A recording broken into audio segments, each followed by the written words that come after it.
পড়ছিলাম অতৃপ্ত চাহনা, কলমে তুরঙ্গনা, পর্ব সংখ্যা ৩৫। চৌধুরী বাড়ির ছেলে লন্ডন হতে দেশে ফিরেছে, তবে তাকে নিয়ে খুব বেশি মাতামাতি করার মতো কেউ তখন চৌধুরী বাড়িতে নেই। শুধুমাত্র ইয়াস আর হাফসাই খানিকটা খুশি হয়েছিল এটা জেনে যে আধির রায়ান দেশে এসেছে, কিন্তু তখনও তারা চৌধুরী ম্যানশনে থাকতো না। হাফসা বেগম বিধবা হলেও মেয়েকে নিয়ে সে তার নিজের ছোট্ট একটা বাড়িতেই থাকতো, কেননা চৌধুরী বাড়ির বড় বউ ওরফে আফসানার আচার আচরণ কোনোটাই তাদের ভালো লাগতো না। এদিকে আধির হলো এক গম্ভীর স্বভাবের ভদ্রবেশের ব্যক্তিত্ববান একজন ব্যক্তি। অন্যদিকে আধিরের চাচাতো ভাই আবরার হলো তার সম্পূর্ণ বিপরীত। দেশে থেকেও বছরের পর বছর টাকা উড়িয়ে নেশাখোর এক মাতাল সে। তবুও ছেলেকে নিয়ে আফসানার গর্বের শেষ নেই। একই সাথে আধিরকে তার বেশ অপছন্দ ছিল, যেন সে তাকে সহ্যই করতে পারত না। যেমনটা সে আধিরের বিদেশিনী মাকে পছন্দ করত না। এরও অবশ্য এক কারণ রয়েছে। আধিরের এহেন কঠোর ব্যক্তিত্বের জন্য তাকে সকলেই ছোট হতে অনেক বেশি পছন্দ করত, কিন্তু আবরারকে তেমন কারোরই পছন্দ ছিল না। সে বরাবরই উগ্র মেজাজের এক ছেলে হিসেবে সকলের কাছে পরিচিত ছিল, আর এই নিয়ে আফসানার আধিরের প্রতি ধীরে ধীরে তীব্র ক্ষোভের সৃষ্টি হয়। আবরার বড় ভাই হয়েও যা পাচ্ছে না তা আধিরকে সহজেই পেয়ে যাচ্ছে। দেশে ফিরে চৌধুরীর পুরো বিজনেস সে নিজের আয়ত্ত করে নিল, কেননা এই বিজনেস শুধু তার বাবার নয়, এবং এতে আধিরের দাদা চাচাদেরও খানিকটা অংশ ছিল। অথচ এই বিজনেসে আবরারের কোনো জায়গা হলো না, যদিও আধির বিজনেসের বড় এক অংশের টাকা অনেক আগেই আবরারকে মিটিয়ে দিয়েছে, কারণ সে কখনোই চায় না এই বিজনেস আবরারের মতো কারো আধিপত্য হোক, একই সাথে চৌধুরীদের নাম খারাপ হোক। অথচ মাত্র কিছু বছরের ব্যবধানে আবরার আফসানার সব টাকা উড়িয়ে শেষ করে ফেলেছে, কিন্তু এসব নিয়ে আধিরের কোনো মাথা ব্যথা ছিল না। সে সর্বদা নিজের কাজের মধ্যে ব্যস্ত থাকার চেষ্টা করত। চৌধুরী বাড়িতে যত থাকতো বেশিরভাগ সময় নিজেকে আড়ালেই রাখত। যথারীতি আশেপাশের মানুষজন নিয়ে তার তেমন মাথা ব্যথাও ছিল না। এছাড়া এই বাড়িতে আবরারের পাশাপাশি তারও অধিকার ছিল বরাবর। মূল ঘটনা ঘটে এরই কিছুদিন পর। আধিরের নিত্যদিনের জীবন তখন একই নিয়মে চলছে। কাজ করছে, বাড়ি ফিরছে, ঘুমিয়ে যাচ্ছে। আশেপাশে কার কি হচ্ছে তাতে তার কোনো ভ্রুক্ষেপ নেই। যথারীতি সেই সময় বাড়িতে এসেছিল ঈশানী আর হাফসা। ঈশানীর আর বয়সী বা তখন কত, যৌবনে পা দেয়া এক রূপবতী রমণী সে, কিন্তু আধির তা কেস্তের বোন ব্যতীত কখনোই বিশেষ কিছু ভাবেনি। ঈশানীর ক্ষেত্রেও বিষয়টা ঠিক তাই, কিন্তু আবরারের নিয়ত ছিল খানিক ভিন্ন। সেদিন সন্ধ্যায় বাড়িতে শুধু আধির ঈশানী রয়েছে। আধির নিজের মতো দোতলায় নিজের ঘরে ক্লান্ত শরীরে ঘুমিয়ে আছে। অন্যদিকে ঈশানী নিজের মতো নিস্তলায় একা একা সময় কাটাচ্ছে। হাফসা আর আফসানা তখন বাড়ির বাইরে গিয়েছে, আর এরই মধ্যে বাড়িতে আবরারের আগমন ঘটে। প্রতিবারের মতো নেশা করেই সে বাড়িতে ঢুকেছে। আশেপাশে কাউকে না দেখে তার মনে নানান চিন্তা ঘুরপাক খায়। সে ধীর পায়ে নিস্তলায় গিয়ে রুমগুলোর দিকে এগিয়ে যায়, এবং একটি রুম হতে মেইলি কণ্ঠস্বর শুনতে পেয়ে সে থমকে দাঁড়ায়। ভেতরে কেউ গান গাইছে। অল্প বয়সী কোনো মেয়ে হবে, এবং তার নেশাগ্রস্ত মস্তিষ্ক যেন এমন কিছুরই আশা করেছিল। যথারীতি সে সুযোগ বুঝে সেই ঘরে প্রবেশ করে। আচমকা কারো উপস্থিতিতে ঈশানী চমকে যায়। আবরার তার বয়সের চেয়ে যথেষ্ট বড়। সবসময় সে তাকে বড় ভাই মেনেছে, কিন্তু আধিরকে বড় ভাই হিসেবে যথেষ্ট স্বাচ্ছন্দ্য বোধ করত। তেমনটা আবরারের ক্ষেত্রে হতো না। ফলে সে তাকে এমন সময় বদ্ধ রুমে এভাবে প্রবেশ করতে দেখে বেশ ঘাবড়ে যায়। তবুও সে নিজেকে সামলে নিয়ে বলে, আবরার ভাই, তুমি এখানে? ঈশানীর এহেন কথা শেষ হতে না হতেই আবরার আচমকা দরজা লাগিয়ে দেয়। ঈশানী বেশ চমকে ওঠে। আবরারের হাবভাব তার সুবিধার লাগছে না। ঈশানী জোর গলায় কিছু বলে উঠবে, তার আগেই আবরার আচমকা শক্ত হাতে ঈশানীর মুখ চেপে ধরে, এবং তার গা হতে ওড়নাটা টেনে হিঁচড়ে ফেলে দিয়ে তা দিয়ে ঈশানীর মুখ বেঁধে ফেলে। আর এভাবেই অতীতের সেই কালো সন্ধ্যায় ঈশানীর জীবনে জঘন্য এক ঝড় এসে তার সব কিছু লণ্ডভণ্ড করে দেয়। নেশাগ্রস্ত আবরার এতটাই উন্মাদ হয়ে যায় যে এক পর্যায়ে ঈশানীর প্রচণ্ড রক্তপাত হয়, এবং সে সরাসরি অজ্ঞান হয়ে যায়। অন্যদিকে আধিরও বিষয়টা টের পেয়েছিল একদম শেষ মুহূর্তে। ওই সময় সারাদিন সে কাজে ব্যস্ত থাকত। বাবা মা হারিয়েছে, বেশি একটা সময় হয়নি। সময়ের সাথে সাথে সে নিজেকে আরও বেশি গুটিয়ে নিয়ে গম্ভীর হয়ে গিয়েছিল। কিন্তু সেদিন মনে হয়েছে পরিবারের প্রতি তার এই গাছাড়া ভাবভঙ্গি ঈশানীর কাল হয়ে দাঁড়িয়েছে। সে স্বয়ং বাড়িতে থাকার পরও ঈশানীকে বাঁচাতে পারেনি। ঘুম থেকে উঠে ক্লান্ত শরীরে নিচে নেমে এসে দেখে এখনও বাড়িতে কেউ আসেনি। ঘড়ির কাঁটায় তখন রাত প্রায় ৮টা। হাফসার এক আত্মীয়র বাড়িতে গিয়েছে বিধায় আরেকটু সময় লাগবে হয়তো বাড়ি ফিরতে। এদিকে আধিরের শরীর বেশ ক্লান্ত লাগছিল বিধায় সে নিজেই কফি বানাতে রান্নাঘরে চলে যায়। এর মধ্যে তার মনে পড়ে বাড়িতে তো ঈশানীও রয়েছে, মেয়েটা কোথায় দেখছে না কেন। আধির কফির মগটা হাতে নিয়ে করিডোরের সামনের দিকে ধীর পায়ে এগিয়ে যায়। অতঃপর আনমনে ডাকতে থাকে, ঈশানী তুমি কি বাড়িতে আছো? ঈশানীর কোনো সাড়া শব্দ আসে না। আধির আবারও ডাকে থাকে। কোনো জবাব না পেয়ে তার ভ্রু খানিকটা কুঁচকে যায়। তবে বিষয়টা সে স্বাভাবিকভাবে নিয়ে সামনের দিকে এগিয়ে যায় এবং আচমকাই কারো গোঙানির ক্ষীণ আওয়াজ শুনতে পায়। আধির ভ্রু কুঁচকে যতই সামনের দিকে এগিয়ে যায় আওয়াজের শব্দ ততই দৃঢ় শুনতে পায়। নিমেষে আধিরের টনক নড়ে, ঘুম ঘুম ভাব ছুটে গিয়ে হাত থেকে সিরামিকের মগটাই ফেলে দেয়। তা চূর্ণ বিচূর্ণ হয়ে চারপাশে ছড়িয়ে ছিটিয়ে যায়। কিন্তু আধির তা নিম্নতম খেয়াল না করেই ছুটে সেই রুমের দরজায় গিয়ে ধাক্কা দেয়। দরজা ভেতর হতে বন্ধ আর নিস্তেজ গলায় কারো গোঙানির আওয়াজ স্পষ্ট। আধিরের গলা শুকিয়ে আসে। এসব কি আদৌ সত্যি নাকি তার ভ্রম? আধির নিমিষেই ক্ষিপ্র হয়ে ওঠে এবং অনবরত দরজায় লাথি ধাক্কা দিতে লাগলো। ঈশানী তখনও পুরোপুরি জ্ঞান হারায়নি, আর আবরার তখন একদমই হোশে নেই। আধির আরেকটু সময় নষ্ট না করে সরাসরি দরজা ভেঙে ঘরের ভেতরে প্রবেশ করে এবং নিজের চোখের সামনে যা দেখতে পায় তাতে যেন তার সম্পূর্ণ দুনিয়া ঘুরে যায়। ঈশানী অচেতন, বস্ত্রহীন, বীভৎস রক্তমাখা দেহে বিছানার এক কোণায় পড়ে আছে। অন্যদিকে আবরার তাকে দেখে থেমে গিয়ে পাগলের ন্যায় দাঁত খুলে হাসছে। আধির কিছুক্ষণের জন্য সম্পূর্ণ স্তব্ধ মূর্তির মতো দাঁড়িয়ে থাকে। পরক্ষণে হুঁশ ফিরতেই দ্রুত নিচে পড়ে থাকা বিছানার চাদরটা তুলে নিয়ে চোখ বুজে তীব্র আক্রোশে দাঁতে দাঁত খিচে ঈশানের গায়ের ওপর জড়িয়ে দেয় এবং তৎক্ষণাৎ পাশে ফিরে আকস্মাৎ আবরারের মুখে সজোরে ঘুষি মেরে গাল ও নাকের এক পাশটা ফাটিয়ে রক্ত বের করে দেয় এবং সে এতেই থেমে থাকে না।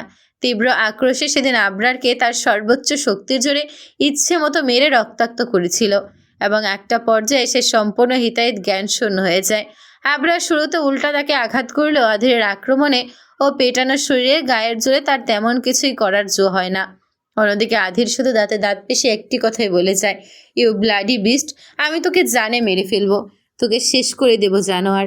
এদিকে তার ওই কিছুক্ষণের মাঝে বাড়িতে প্রবেশ করে হাফসা ও আফসানা। কিন্তু শুরুতেই কিছু সন্দেহজনক মনে না হয় তারা খুঁজে খুঁজে শেষ অবধি সেই রুমে গিয়ে দিকে চলে যায় এবং সেখানে গিয়ে যা দেখে তাতে আর নিজেদের ঠিক রাখতে পারে না। ঈশানীকে এহেন অবস্থায় দেখে আফসা তখনই জ্ঞান হারায়। অন্যদিকে নিজের ছেলেকে এভাবে মার খেতে দেখে আফসানারও আর ঠিক থাকতে পারে না। আধিরকে থামাতে কি ছেড়ে কি করবে বুঝতে না পেরে আচমকা ভারী ফুলদানি দিয়ে সে আধিরের মাথার পেছনে আঘাত করে। আধির এতে খানিকের জন্য নিস্তেজ হয়ে গেলেও আবরারকে ছাড়তে নারাজ, যেন তখনই মেরে ফেলবে। এবং এরপর যা ঘটে তার সম্পূর্ণ কাহিনী আরও বিজিকিচ্ছিরি মোড়ে রূপ নেয়।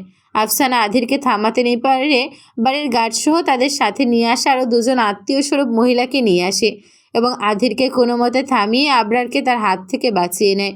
অন্যদিকে ঈশানীকে সোজা হসপিটালে পাঠানোর ব্যবস্থা করে, তবুও তাকে ছোট গোপনে, কেননা সে কখনোই চায় না কোনো কারণে চৌধুরীদের রেপুটেশন খারাপ হোক।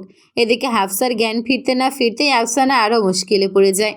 বাড়িতে এখন বাহিরের লোক রয়েছে, অন্যদিকে তার নিজের গর্ভের ছেলে কিনা এমন কাজ করেছে, এটা সে কিভাবে সবাইকে বলবে? তবে সেও তো থেমে থাকার মানুষ নয়। আধিরকে বেশি তোয়াক্কা না করে আচমকায় বড়সড় অভিনয় করে সে সব দোষ সবার সামনে আধিরের উপর চাপিয়ে দেয়।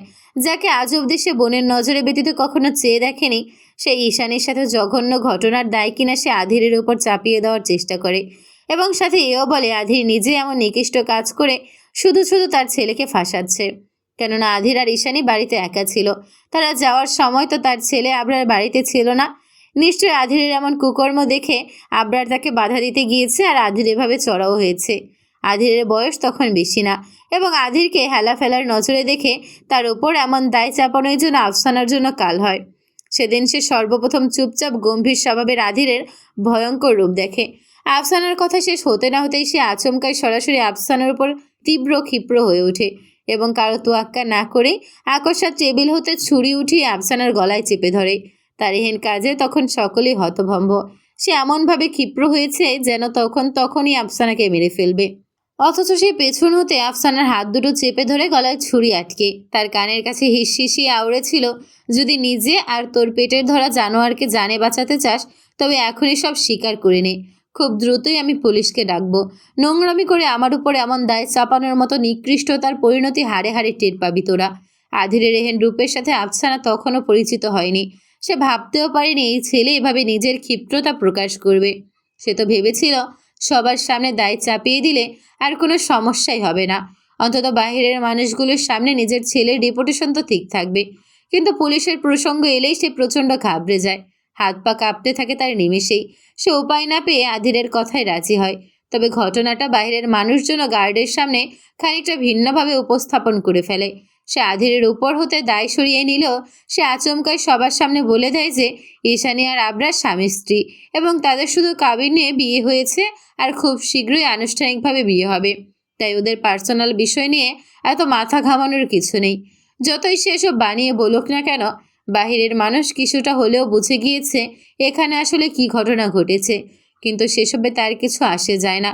সমস্যা হয় পরবর্তীতে আধিরকে নিয়ে। সে তার ছেলেকে জেলে পাঠিয়ে ছাড়বে।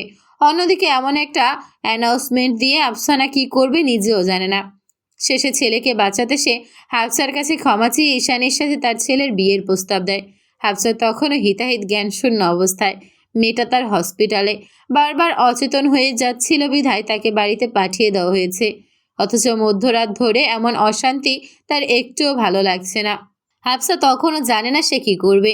এদিকে আধির বারবার বলছে সে যেন কোনো মতেই এমন কিছুতে রাজি না হয়। অন্যদিকে আফসানা তাকে বুঝিয়েছে তার ছেলে না হয় জেলে যাবে, কিন্তু তার মেয়েকে সে পরবর্তীতে কি করবে, অমন মেয়েকে কি বিয়ে করে ঘরে তুলবে, এমন নানান ভুজং ভাজং বুঝিয়ে শেষ অবধি তাকে আফসানা এতে রাজি করিয়ে নেয় এবং আধির হয়তো হার মেনে যায়। কিন্তু সেদিন সে একটা শর্ত রেখে যায় আফসানার কাছে, যতই ওই আবরারের সাথে তার বিয়ে হোক না কেন, ঈশানে যদি না চায় তবে আবরার কখনোই যেন এই চৌধুরী বাড়িতে প্রবেশ করতে না পারে। একই সাথে আফসানাকেও এই বাড়ি ছাড়তে হবে, কেননা এখানে শুধু হাফসা আর ঈশানেই থাকবে। বাড়ির বউ হিসেবে মাঝে মধ্যে আসতে পারে, কিন্তু একেবারে কখনোই থাকতে পারবে না আফসানা। আর তার শর্ত না মানলে পরিণত ঠিক তাই হবে যেমনটা আধির চাইবে। যথারীতি ঈশানী কিছুটা সুস্থ হতেই আবরারের সাথে তার খুব সাধারণভাবে বিয়েটা হয়। ঈশানী রাজি না থাকলেও হাফসাই তাকে আফসানার মতো ভুজং ভাজং বোঝায়। অন্যদিকে ঈশানী বিষয়টা বুঝতে পেরে নিজেকে প্রচণ্ড অসহায় মনে করে বিয়েটা করে ফেলে। তবে আধিরের শর্ত মোতাবেক সে কখনোই চাইতো না আবরার এই বাড়িতে আসুক। যথারীতি আবরার জেলে না গেলেও দেশের বিভিন্ন প্রভাবশালী জায়গাগুলোতেই বাদবাকি সময় কাটিয়ে দিত এবং কখনো চৌধুরী বাড়িতে আসা হতো না।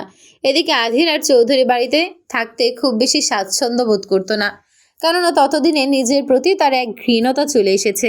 সবসময় মনে হতো সে আবরারকে সঠিক শাস্তি দিতে না পেরে হেরেই গিয়েছে।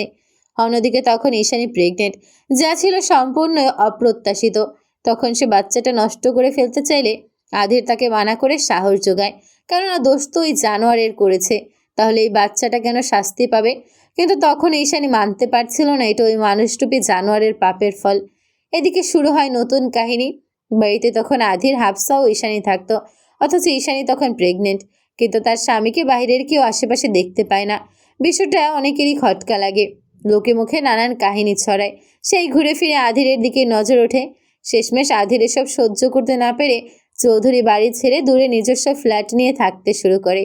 আর এভাবেই আধিরের সাথে চৌধুরী ম্যানশনের এক বিরাট দূরত্ব জমে যায়। তবে ঈশানের প্রেগনেন্সির সময় হতে ইয়াস হওয়ার পরও আধির সবসময় তাদের খেয়াল রাখত। দূর হতে যতটা পারত বড় ভাইয়ের মতো সাহায্য করত। একই সাথে ইয়াসের জন্য মাঝে মাঝে চৌধুরী বাড়িতে এসে তার সাথে ধীরে ধীরে বেশ সখ্যতা জমে যায়। ইয়াস তার জন্য পাগলের মতো ভক্ত হয়ে যায়, কিন্তু তবুও আধির সেখানে থাকতে পুরোপুরি স্বাচ্ছন্দ্য বোধ করে না, কেননা ইয়াস হওয়ার পর মাঝে মাঝে আফসানা এই বাড়িতে আসতো। একই সাথে কখনো কখনো আবরারও আসতো এবং তাদের মাঝের সম্পর্কগুলো কিছুটা স্বাভাবিক হতে শুরু করে। আবরার শুরুর দিকে ঈশানের কাছে অনেক মাপ চায়, যদিও সেসব তার মায়ের শেখানো কায়দা। তবে খুব বেশি একটা কাজ হয় না। ঈশানী এখনও তাকে ঘৃণার নজরেই দেখে। অন্যদিকে ইয়াসও তার এই বাবার নামের মানুষটাকে একটুও পছন্দ করে না। যখনই সে মাঝে মধ্যে বাড়িতে আসতো তখনই সে খেয়াল করে দেখলো তার মা কিংবা নানি কেমন যেন মন খারাপ করে থাকে। আবার কখনো কখনো সে তার বাবাকে তার মায়ের সাথে বেশ খারাপ আচরণও করতে দেখে, যা সে তার সাথেও করে। অথচ তার আধের মামুকে সে কখনোই এমন কিছু করতে দেখেনি। যথারীতি খুব ছোটবেলাতেই সে দুজনের মাঝে বিরাট এক ফারাক খুঁজে পায় এবং আবরারকে বাবা হিসেবে বেশ অপছন্দ করতে শুরু করে। রাতের প্রায় বেশ গভীর, অথচ আধির একের পর এক ঘটনা তিতিকাকে ধীরস্থির খুলে বলল। তিতিকার মাথায় যেন কাজ করছে না। এই একটা বাড়িতে স্বাভাবিক মানুষের মুখোশের আড়ালের পেছনে এমন ভয়াবহ অতীত লুকিয়ে আছে। কৃতিকা সিলিং ফ্যানের দিকে তাকিয়ে তাকিয়ে এখনও নিজের বিস্ময় ভাবনায় মগ্ন রয়েছে। এতক্ষণ আধির যা বলল সবটাই তার কাছে স্বপ্নের মতো লাগলো। এই আফসানা তবে কতটা জঘন্য ব্যক্তিত্বের তা ভাবতেই গা গুলিয়ে আসছে। আর তার ছেলের কথা না হয় বাদই দেওয়া হলো। কৃতিকা ভারী শ্বাস ফেলে, পাশে মুখ ফিরিয়ে আধিরকে দেখে। আধির এসব বলতে বলতে ইতোমধ্যে গভীর ঘুমে বিভোর হয়েছে। কৃতিকা পুনরায় ভারী শ্বাস ফেলে, তার অন্য পাশে মাথা কাত করে তাকায়। আধিরের বাহুতে মাথা ঠেকিয়ে বক্ষের পাশে ঘেঁষে শুয়ে পড়ে। পাশে তাকিয়ে দেখে উল্টো দিকে মুখ করে শুয়ে থাকা ইয়াসকে।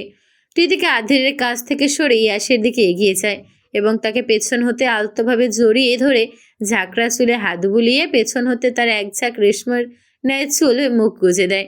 বেশ আদরের সহিত চুমো খায় এবং নিজেও চোখ জোড়া ঘুমের আবেশে বুঝে নিয়ে ওরায় বাবা। ইয়াসকে জড়িয়ে ঘুমের ঘোরে হারিয়েছে কৃতিকা। বদ্ধ ঘরে শুয়ে থাকা তিনটি অস্তিত্বের দুজনই এখন ঘুমের জগতে, কিন্তু একজন এখনো জেগে রয়েছে। ইয়াসের চোখের পাতা দুটো খুলে যায়। সে খুব সম্ভবত ঘুমিয়েই পড়েছিল, কিন্তু হঠাৎ আধির আর কৃতিকার কথোপকথনের মাঝে তার ঘুম ভেঙে যায়। যদিও তারা খুব নিম্নস্বরে কথা বলছিল, কিন্তু ইয়াস তবুও তাদের আলাপের কিছু কথা শুনে থমকে যায়। যথারীতি বাদবাকি পুরোটা সময় সে ঘুমের ভান ধরে শুয়ে থাকে। আর শেষ অবধি সবকিছু শোনার পর হতে তার চোখের পাতা এক হচ্ছে না। ছেলে মানুষই করলেও সে কিছুটা হলেও অনেক কিছুই বুঝতে পারে। ফলে সবকিছু জানার পর সে চেয়েও আর ঠিকমতো ঘুমাতে পারল না। তার ছোট্ট মস্তিষ্ক নিমজ্জিত হলো অদ্ভুত সকল চিন্তা ভাবনায়।